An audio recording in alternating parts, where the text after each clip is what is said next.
Okay, everyone, let's talk. Today is May 23rd, 2026, and I am ongoing roughly 3.5 weeks of indoor germinating on watermelon seeds.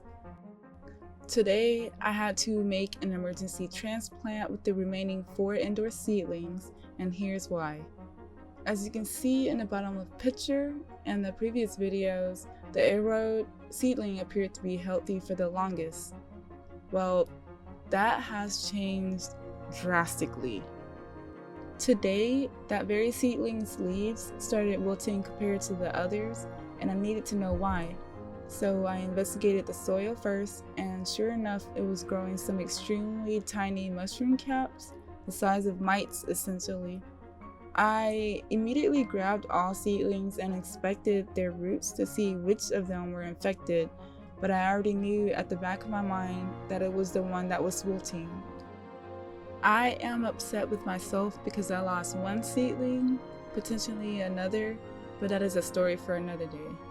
So out of the 7 seedlings that I started off with, now I have 5. There is currently 2 fighting for their life right now in the garden, but one of them is more than likely not going to recover. One very important thing that I failed to do properly is the hardening off method during the transplant. This method is very important in preventing seedling shock. I failed to do this 3 times, but only 1 seedling was able to fully recover.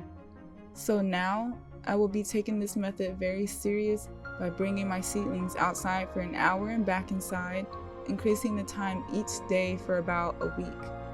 I anticipated some issues happening during this gardening season, but I did not expect myself to be so careless in some areas.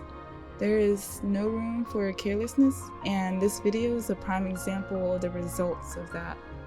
Anyway, I will keep you all updated on the next steps and whether or not my remaining 3 indoor seedlings will survive before fully being able to thrive outdoors.